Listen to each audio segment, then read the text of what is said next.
Hello everyone, I hope that you're doing well. Thank you for tuning in because this is an experiment, and now that Attack on Titan is over, we have to find another anime. I've been thinking about it for a while, and right now there are barely any animes that have just started. There have been animes that have just ended, like The Promised Neverland Season 2, which I've watched it and I don't think it deserves to be featured on this channel as small as this channel is. It wasn't very good.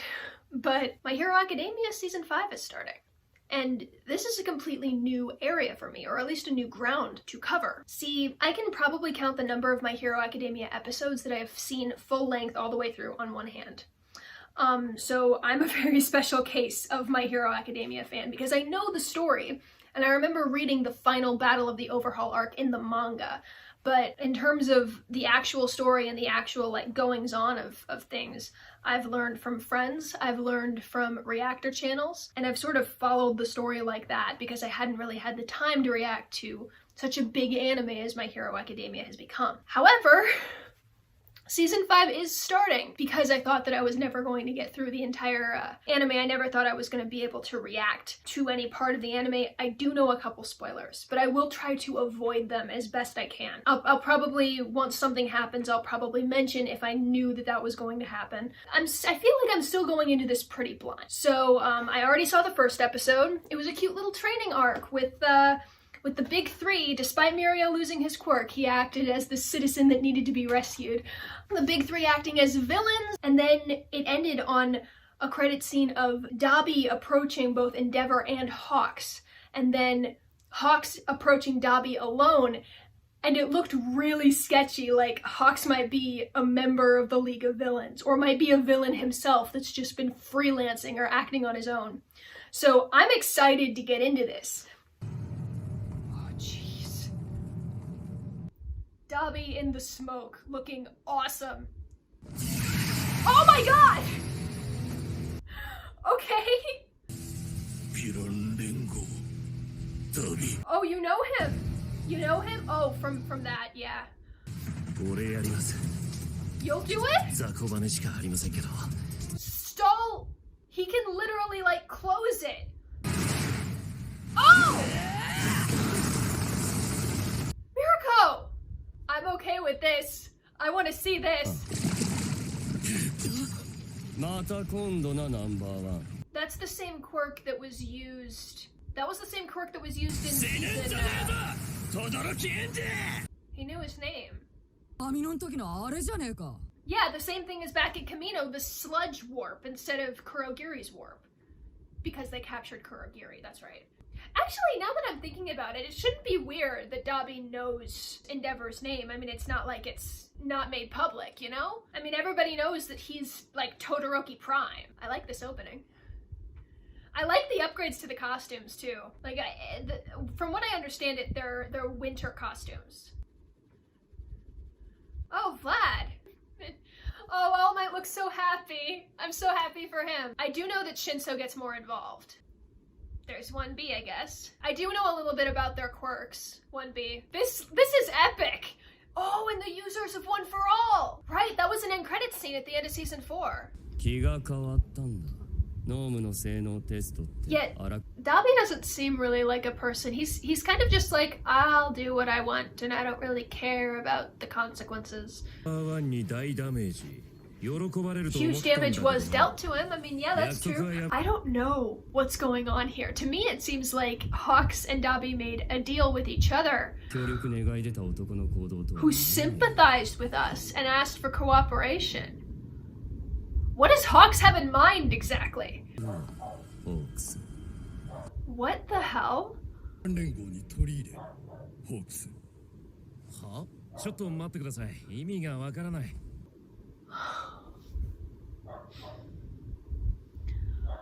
Double agent. He's a double agent. Okay. Okay. I was scared for a second. If we don't learn everything we can about the League, then we will just keep making the same mistakes. Okay, so these people, whoever they are, they're smart.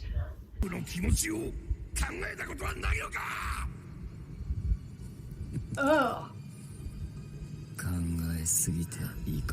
Okay. Yeah, see, I do know that one of Dabi's lines was, I thought about it so much that I went insane. Oh, so he didn't lose his eye. Alright. Still. That looks nasty. Oh, no fire! I kept thinking, like, I know it's Endeavor, but there's no fire. Maybe you're in disguise or something? Oh, Endeavor showing a little bit of sympathy's not the right word, but look how big he is compared to Hawks. Considerate, exactly. It's strangely considerate of Endeavor. It's nice that he gets to be like on a talking basis with his hero, you know? Even though I can't refuse. I'm not denying that. Whoa. Hawk's backstory. Oh, he's got a little Endeavor plushie! Wow. So this is starting to look like a like genetically engineered hero, despite the fact that he's being controlled by these people. That's sad. Like Kujumochi. Oh, Endeavor likes mochi? Interesting. Oh, the cat doesn't like Aizawa. Oh, he's just like, come here. No. Of course, Todoroki immediately skipping the pleasantries and going straight for the ooh, that looks terrible, I bet. Fuyumi. Oh, that's sad. Wow. Yeah, I mean, abusive families are like that. Yeah, I don't care. I mean, that was really sad. It was understandable. Oh, wait, Fuyumi thought that everything was gonna be normal again, didn't she? She wanted to be a family. Slurp from Shoto. Oh, that's a good point. Oh, jeez. He's already not doing a good job. This kid is the MVP, man. I'm a fire type too! That's adorable! Wow. This is all very, very nice. But Endeavor is like the tallest freaking person I've ever seen. They all come up to like his chest line. And he's huge. Yeah, because something small changed you, buddy. His flames are so fluid. Like, props to the guy who did the animation. He cares about his son now. I mean, again, like, it doesn't absolve what he did to his wife. It doesn't absolve anything that he's done yet, but he's trying. And for that, I'll keep watching him. Oh, is this the flashback scene? Oh, it is. This was at the end credit scene of season 4, yeah. Oh, that's not a Shimura, yeah? Oh yeah, at the sports festival. They all look so cool. I love the short guy. Like, they're all so tall and then there's this random short guy. I want to know who they all are and what their quirks are. Oh, jeez. This is All for One's theme. I don't recognize this voice. It was like the X-Men back then, huh? Oh, All for One takes from the Jawman's. He takes the Jawman's quirk and he gives it to this man. Wow. I mean, call it what you will. It's a good, like, it's a clever way of gaining followers. You're a one-man army by yourself, buddy. Like, seriously, why do you need them? Order or world domination, man? I mean, this is like heads versus tails, honestly. Oh. Dark empathy from All for One here. So you make the choice you're gonna regret for the longest time and give him One for All.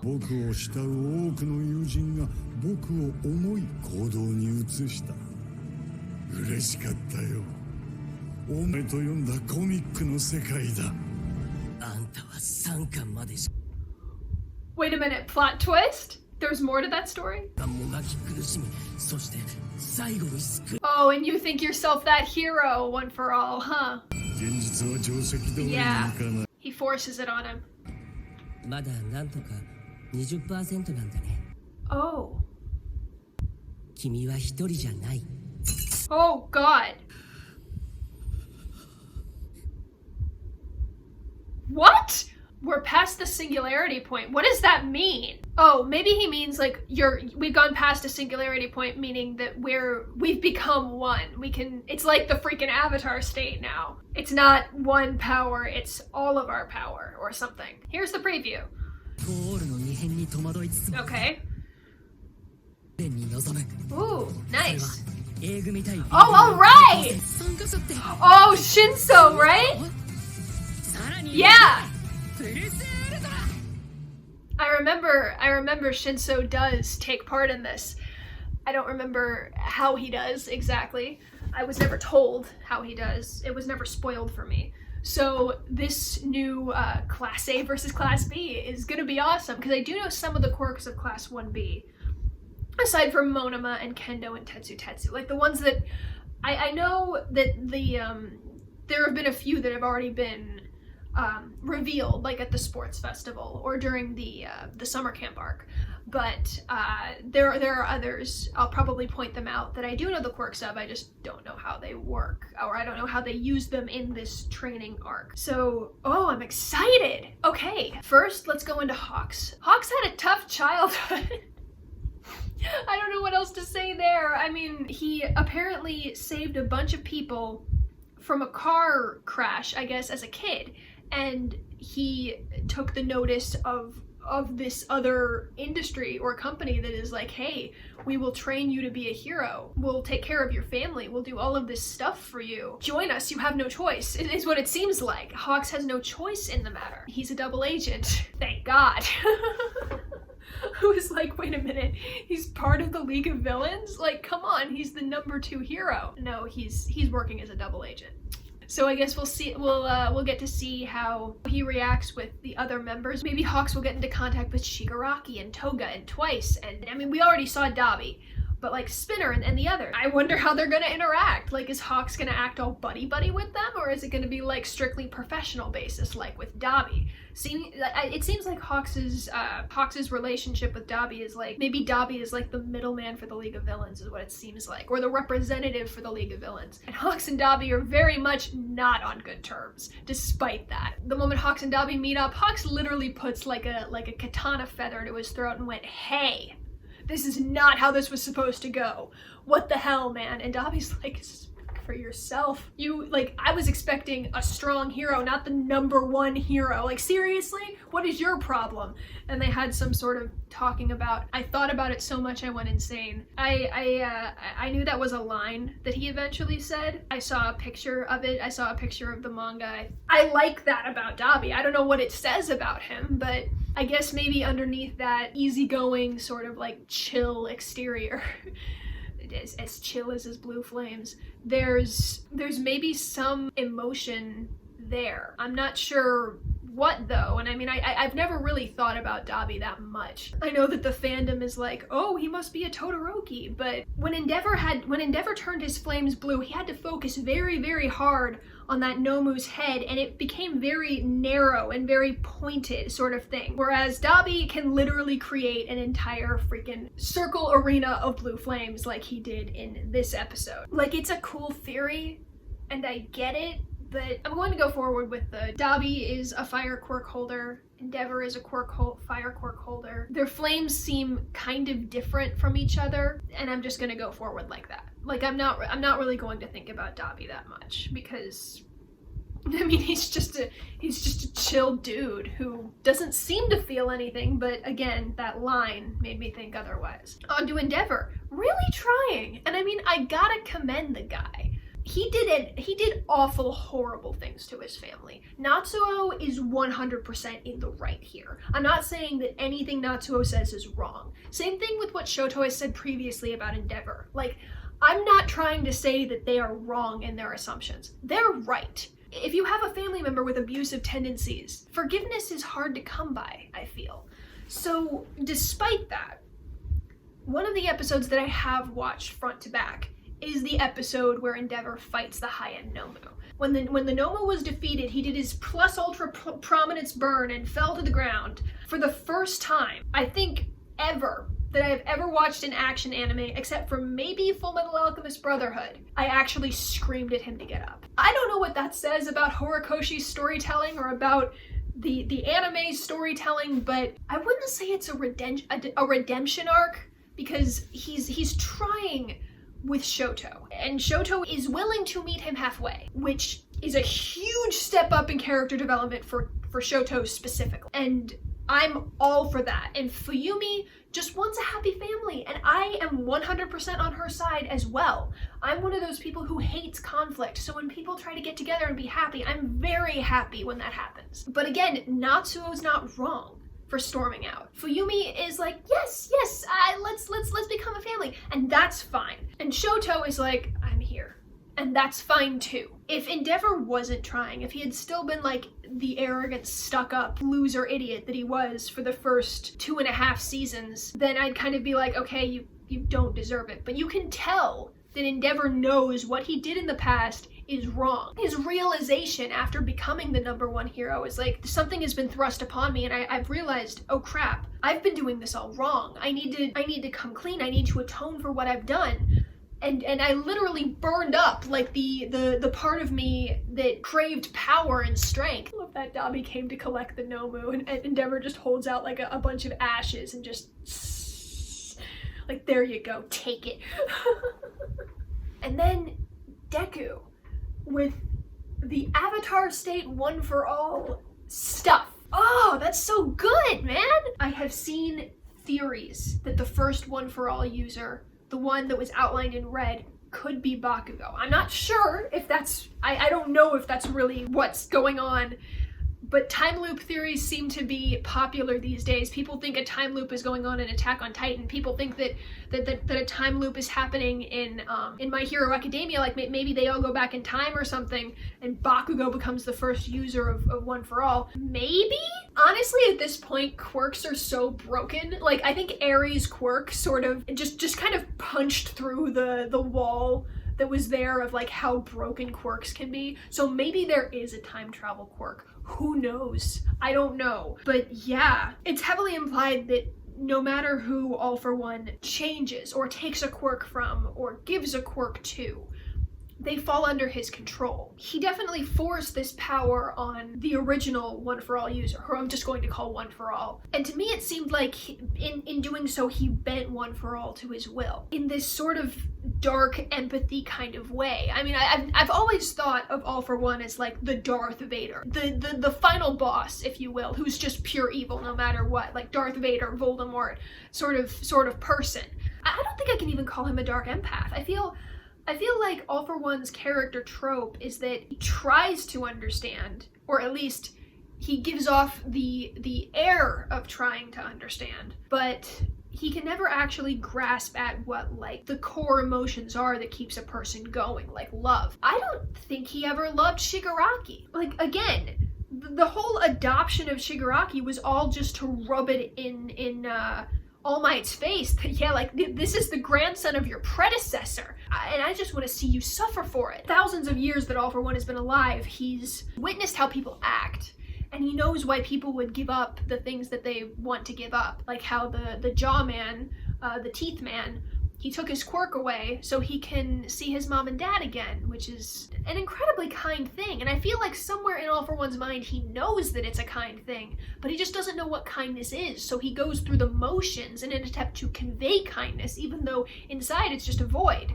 I'm pretty sure he feels nothing. It seems like in the next episode, Deku is going to talk to All Might about what the hell is happening. Like, why did I see this? Why am I seeing the other vestiges of One for All? What is happening? I need to know. I guess until then, please share your thoughts down below. Tell me what you're looking forward to. Tell me anything you think I might have missed. I'd be happy to prove that I more or less know what's going on in the My Hero Academia universe. Thank you so much for watching.